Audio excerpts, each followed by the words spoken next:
Thank you, Karen. And thank you all for being here today. This has been a week like no other. The theme of today's event, the words you see here on the stage, are what we've been hearing all week. When women are strong, when families are strong, America is strong. This week, at a historic White House summit, those words were spoken by the President, the Vice President, the First Lady, congressional and corporate leaders. It was covered by every major media outlet in the country.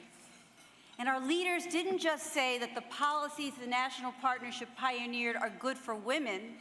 They said these policies, paid leave, paid sick days, fair pay, fair treatment for pregnant workers, are good for the country. And they are right. This is an unprecedented moment. President Obama has put the fight for America's women and families at the forefront of our national agenda.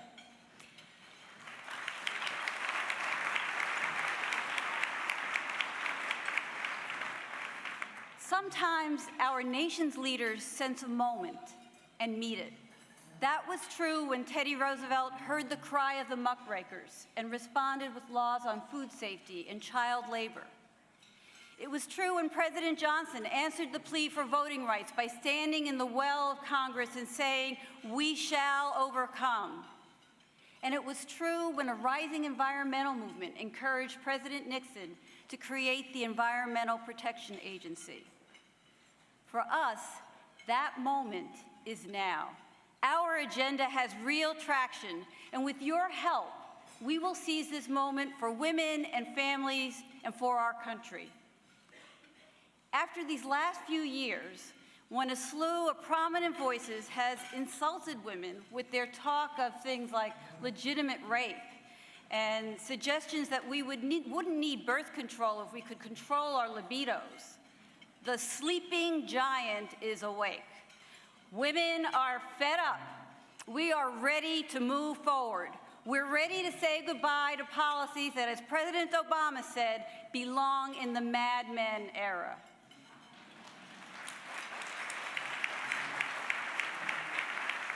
That's because we know that fairness for women and families is not a burden for business. It's a boon for business and our economy. When women succeed, families are stronger, communities thrive, business does better, and our whole nation benefits. This is not rhetoric, it's reality, and it has been proven over and over again. Those who say otherwise don't have the facts on their side. Economic growth doesn't come from treating workers as replaceable cogs in a wheel of profit enjoyed by only a few. The opposite is true. Every step of the way in America's journey, we have seen that strengthening women and families unleashes economic growth and opportunity. We saw it 2 decades ago with the passage of the Family and Medical Leave Act.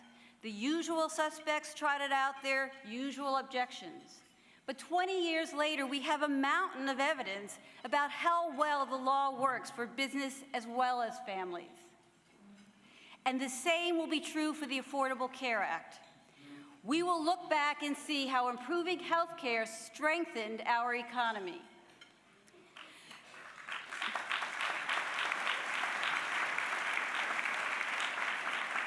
The majority in the House of Representatives has voted to gut health care reform 54 times.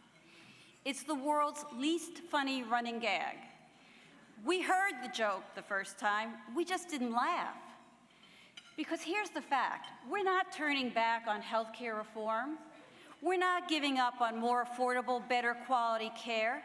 We're not going back to paying more than men for the same coverage, to the days when plans didn't cover maternity care, to the worry that our insurance coverage will run out before chemotherapy is done.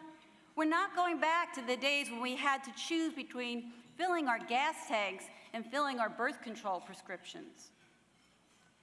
Instead of going back, we're moving forward.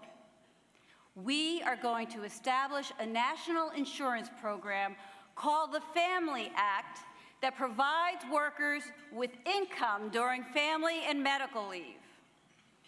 We know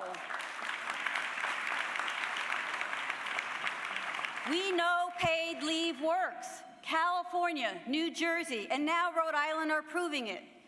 Paid leave reduces the high cost of turnover and enhances productivity. New moms with paid leave are more likely to stay employed and earn higher wages. Workers with paid leave are less likely to receive public assistance. Firms with better leave policies grow faster and have higher profits. Opponents of the Family Act will trot out their tired threats of economic disaster and job loss. Their arguments are as foreseeable as they are false. In the end, we will win paid family and medical leave. And we will also win paid sick days for all workers. Right now, more than 40 million workers can't stay home with the flu, or to take care of a sick child, or to take an elder parent to the doctor without risking their pay and sometimes their jobs. That's bad for families, and it's also bad for business. But it's changing. Paid sick days are now the law in Seattle, Portland, here in DC, in San Francisco, Connecticut, Jersey City, and Newark, and in New York City. And if we can make it there, we can make it everywhere.